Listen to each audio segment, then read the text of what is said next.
City boy, city boy. Ladies and gentlemen, it's your boy, Nate the Great, back with another video. And you know we gotta go ahead and do our Friday night SmackDown review, baby.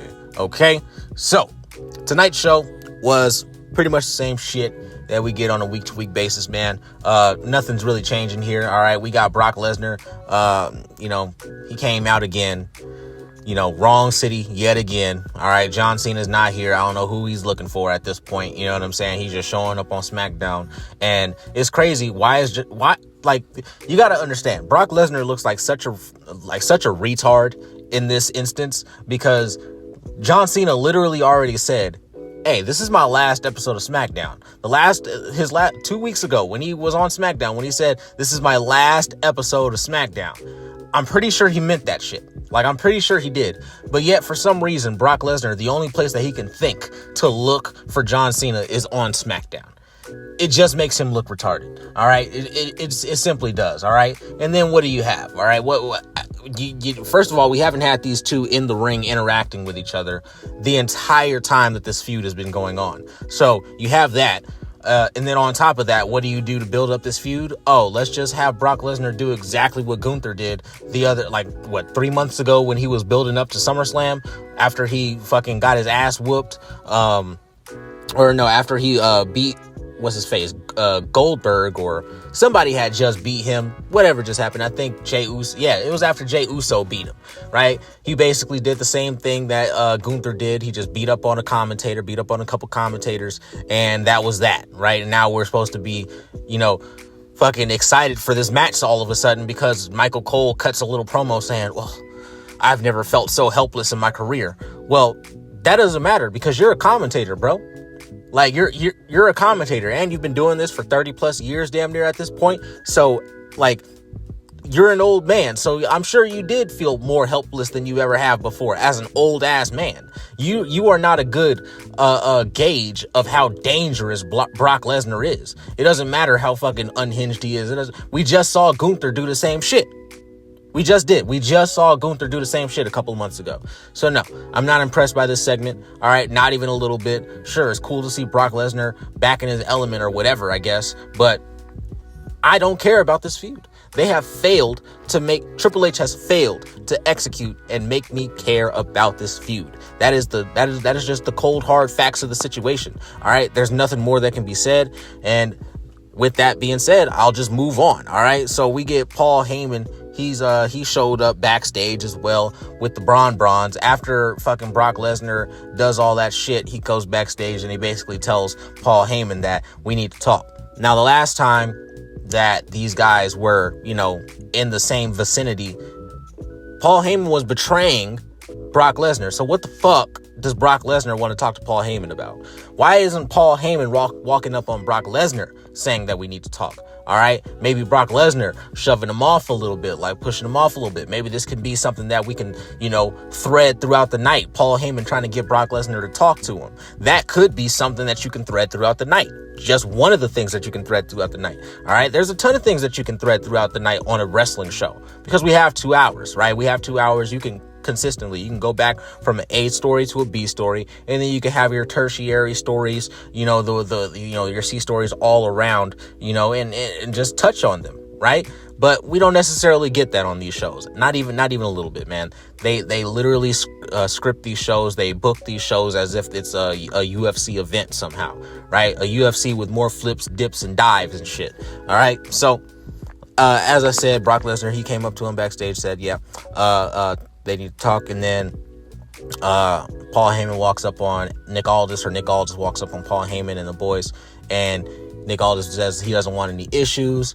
Paul Heyman says that he wants to watch or squash the beef with the Usos. He wants to call a truce with the Usos, and he asks where they are. Nick Aldis says they're not here. They're in Indianapolis or Toronto or wherever the fuck WrestlePalooza is. They're out there now. So they're not here tonight.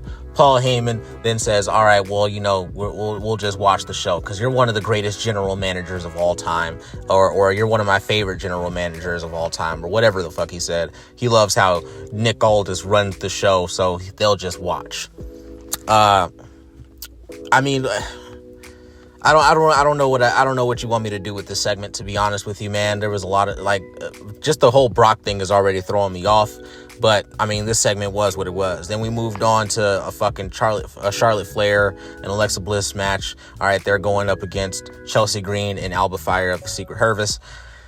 What I like, seriously, man, like what can we say, man? As talented as Chelsea Green is, she is an absolute jobber, and it just is what it is, bro. Like, it's almost tiring to say, you know, at this point, just how bad 50-50 booking is, and how it's just not good for the product that all the heels are just abject losers. Like, they're just losers. All they fucking do is lose. If you're a heel, like, you have to have a big monster, a big dominant heel. All right, Roman Reigns was a big dominant heel, and that's one of the reasons why so many people came back, because he was dominant.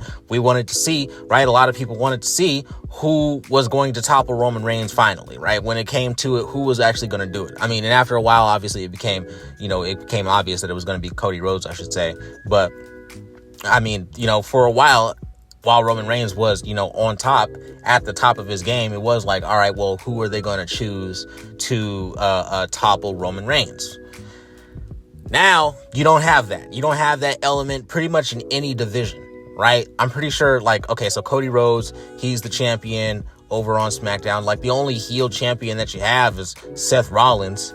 And who else? I mean, who else is a champion, right? Like, I don't even remember who the tag team champions on Raw are. That's how fucking awful this division is at this point. That's how awful these divisions are booked. Like, I can hardly remember. Like, I just barely can remember that Becky Lynch is the Intercontinental Champion. I don't know. I at this point, I genuinely forgot who the fuck the Women's United States Champion is. I think it's Julia. Could be Julia. But I haven't seen Julia. I didn't see Julia on the show tonight. So, like, there you go, right? Like, you have your Intercontinental or your United States champion not on the show because there's just too many championships to actually focus on. So, there's that. We have this match. I mean, it was what it was. There was this point in the match where Charlotte Flair, she had got hit with something by Chelsea Green, and she was, like, really far away from the ropes. So, instead of Alba Fire, you know, calling an audible and maybe going to the other side of the ring, she continues to, you know, go to her exact spot, and she's, you know, like, Charlotte Flair is like fucking 10-12 feet away at this point. But Charlotte Flair, and the camera shows us this, right? Now, in Vince McMahon's era, I said this to my dad because we were watching together. In Vince McMahon's era, we never would have seen anything like this before, right? But we get to see, with this still shot, Charlotte Flair inching and scooting her way all the way over, all right, at least 3-4 feet, so that way Alba Fire could be, you know, in position to hit the Swanton bomb on her, just so she can go ahead, you know, Charlotte Flair can kick out. It was just ridiculous to watch. I believe Charlotte Flair and M1. I don't give a fuck. We move on. There was a decent segment between the Street Profits and the Wyatt Six. You know what I'm saying? They sort of did their thing. Here's the thing. If they started off Uncle Howdy and you know, the whole Wyatt Six story like this, right? If they started it off like this, you know, after the vignettes, you know, then maybe we just have Bo Dallas show up one day, right? And then he just shows up with all his people. He shows up, he says he's here to, you know, have, you know, cure lost souls or find lost souls or whatever whatever his shtick is at this point. And instead of doing that, they just, you know, had him go into a feud with the Final Testament, had him go into a feud with the Miz, had him go into a feud, you know, and they lost their feud with the Final Testament, by the way. Had him go into a feud with Chad Gable that really went nowhere, right? Like, the shit went nowhere. So that's pretty much how the Wyatt Six has been booked at this point. But I do they need to have more segments like this where the Street Profits are backstage. They're starting to have issues. I don't really like that, but I mean, it is what it is. Some tag teams are going to end up having issues here, and usually it's going to be, you know, a tag team that's, like, you know, actually somewhat over, right? Like, because it doesn't matter. We seen what happened with Austin Theory and Grayson Waller. Like, it doesn't matter if they're about to break up. Nobody cares, right? So the Street Profits there, you know, having their issues, and then Bo Dallas, he comes up and he basically, you know, tries to get into Angelo Dawkins' head. Fucking, what's his face? Montez Ford pulls up on him, grabs him up, drapes him up against the wall and says, hey, man, why you talking all this smack, man? You trying to start beef between us, and it's not even like that, right? And then Eric Rowan comes out of somewhere, I think with like a crowbar or a wrench or something like that, hits them both in the stomach, and that's the end of that segment. We move on. And there was like a segment, I don't know, I might be missing something, I don't give a fuck. There was a segment between Nia Jax, Tiffany Stratton, and Jade Cargill. All right, it's like pretty much the same segment that we always get between Nia Jax, Tiffany Stratton, and any combination of these women on SmackDown. Is always pretty much the same thing. Somebody comes out, cuts a promo, somebody else interrupts them. After the interruption, there's either a brawl or some other sort. Okay. Now, I could be wrong, but I thought that this match was supposed to happen at WrestlePalooza. Maybe I'm wrong here, but they went ahead and set this match between Nia Jax, Tiffany Stratton, and Jade Cargill for next week on SmackDown. So, I mean, I guess we're getting a championship match. Yay. You know what I mean? We hardly ever fucking get those. I mean, a world championship match on SmackDown, even though it is just the women's. So, I mean, I'll take it for what it is, but this segment definitely sucked. Nia Jax, she's not good on the microphone. She's very annoying on the microphone, just as annoying as Tiffany Stratton is on microphone. I don't care how good them titties look. All right, them titties ain't hers, and it's like I don't care. You know what I mean? So, and then Jade Cargill, you know, obviously every time she comes out, she has nothing to say ever. When she comes out, all she ever does, when she comes out through that ramp, she's ready to kick some ass. And, you know, I actually kind of like that about Jade Cargill. I like that whenever she comes out, she never really has anything to say. She just wants to come out, whoop some ass, and then she'll say what she has to say backstage, but never in person. So, or at least never in front of the live crowd. The Triple H doesn't have that much faith in her. And then another thing I wanted to say about this, because I feel like I've touched on this before. I think I have. I'm pretty sure I made a whole video on this where I was talking about how WWE just isn't believable anymore. Where you have fucking Jade Cargill, Nia Jax is talking about how she's just not good in the ring. She has great physical looks, but if she wanted to trade physical or in-ring ability with anybody, it would be with Nia Jax, because Nia Jax is so fucking spectacular in the ring, and Jade Cargill is just so trash in the ring. And my thing is, I'm not buying into the whole Jade Cargill is green in the ring bullshit. I'm just not buying into that. Jade Cargill, she needs to be booked, like I said, as a fucking dominant force. There's no reason why Jade Cargill should be going 50-50 in a match with Tiffany Stratton. There's just simply no reason. There's no fucking reason. Jade Cargill should be plowing through Tiffany Stratton, plowing through any fucking jobbers. The only person that that Jade Cargill should have an issue with in reality is Nia Jax, because of Nia Jax's size, right? Nia Jax, Rhea Ripley over on Raw, like these are the women that she should have even 50-50 type matches with. But even then, it shouldn't be like this big, this work rate, fucking fast paced ass match. Like, it needs to be full of psychology. It needs to be full of, big person going for the leg or you know what I mean? Like some kind of psychology in the ring, not just doing moves and doing spots just to pop the crowd in the live audience. Like, actually make us feel something here instead of just that was nice. And then we move on to the next match, right? Because that's pretty much what happened, right? And then after we got that little bullshit segment, we got R-Truth, right? He's all throughout the night, R-Truth, they were pushing this WrestlePalooza thing, all right? And obviously it's the pay-per-view or the PLE that's supposed to happen tomorrow. So of course they're pushing it. But the way they were doing it is just like nobody's buying this shit. Not once did they mention that shit was $30. Not once did they mention that, oh yeah, you're gonna go from paying, $7.99 to $30. They not once did they mention that shit. All they did all night long was just show people how to go and download it. As if that's the problem, right? As if it's a problem, like, as if people don't know how to fucking download ESPN on their phone, on their TV, on their tablet, or whatever the fucking case is, right? PS5, Xbox fucking SX, whatever fucking series, whatever you have, right?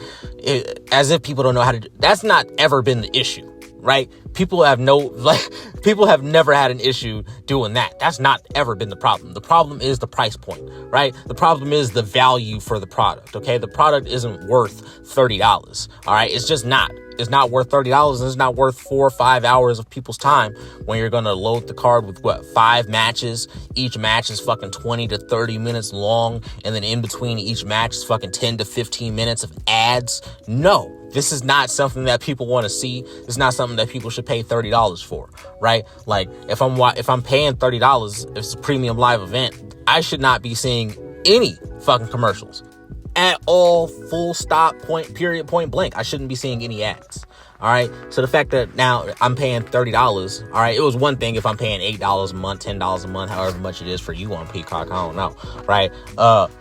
It's one thing I'm paying that, and then I get those ads, you know what I mean? And I'm like, all right, whatever. Right. Now you're charging $20 more.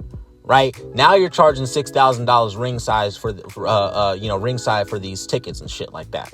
Now you're doing all this extra shit. You're upcharging me, and you're putting way less fucking effort into the product, right?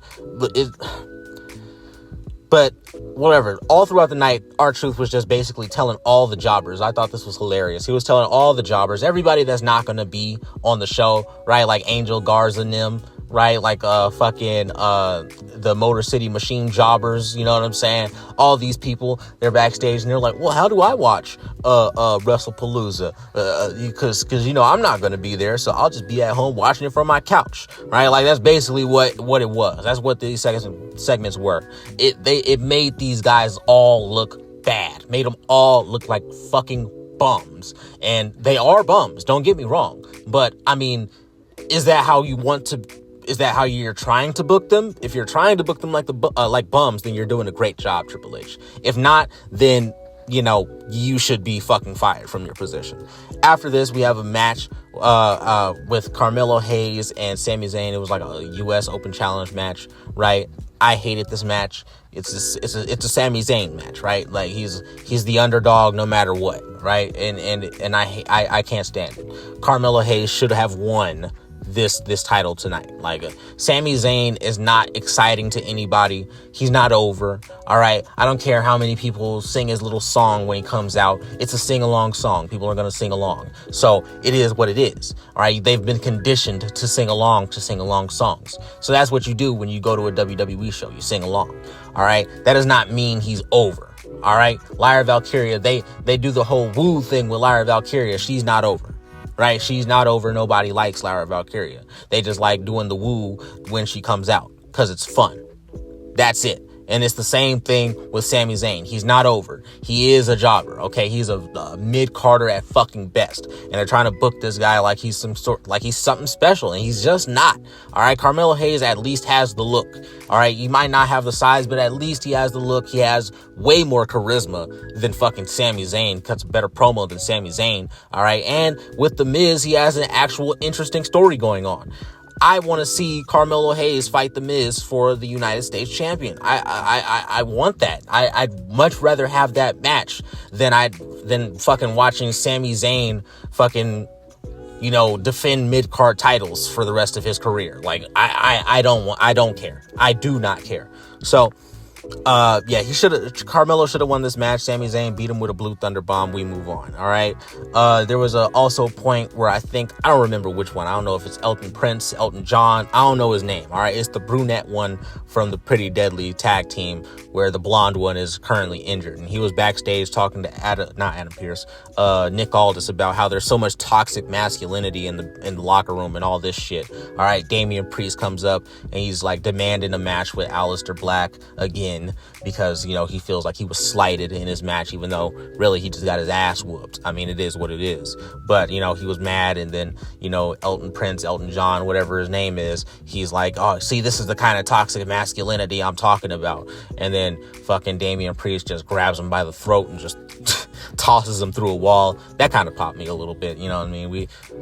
Give me more stuff like this. You know what I mean? That's all I asked for. Right. So, we move on. After that, we had like a 15-minute Brock Lesnar and John Cena recap of their careers, right? This is what I mean when I say they're booking this shit like it's a UFC event. This is not, right? Like, we're seeing like clips from Brock Lesnar in the UFC. I don't need to see this. I would much rather there be a story. I'd much rather Brock Lesnar had come out tonight and instead of attacking Corey Graves and Michael Cole, maybe he could have just told us why he's attacking John Cena, told us what his motivation is, so that way we understand his fucking psyche and why he's doing what he's doing, instead of him just going around fucking hurting hurting people for no fucking reason, right? Like, it's just no reason. He's just been, ever since Triple H has been in charge, that's all Brock Lesnar does. He just fights people for no reason. He's done this. He did it with Cody Rhodes, and now he's doing it with John Cena, okay? Comes out, F5s them, and what if John Cena beats him, what are you going to do? He's going to raise his hand because it's the last time ever, like he did with Cody Rhodes? This is not good. Nobody wants to see this, and it's because it's been so fucking poorly built. And this is how you build it, right? Brock Lesnar's UFC clips of John Cena when he first got onto the scene, right? Like, what is this, man? So after that little bullshit 15-minute recap, it was literally like 10-15 minutes. I'm not bullshitting when I say that. Like, they actually took that kind of time to do this shit. So after that, we figured out, like, the MFTs, they're either getting fired or they're getting released because Solo was in a vignette. Solo Sikoa was in a vignette talking about how Tonga Loa is the last one. Like, I don't know, maybe I missed something, right? Maybe I missed something, but I'm pretty sure the last time I saw the MFTs was like a couple of weeks ago. And like, I don't know what happened to him. They said that Tonga Loa is like the only one, and Solo's like, I promise I'm gonna get you championship gold and all this shit, right? Said you brought gold back to the family. Like, no, he didn't. It was Jacob Fatu and fucking what's his name, Tama Tonga, and you stripped Jacob Fatu of the title and gave the title to Tonga Loa. So Tonga Loa never brought shit back to the family. All right, but it is what it is. We move on. After that, we got like a segment between Cody Rhodes and Drew McIntyre.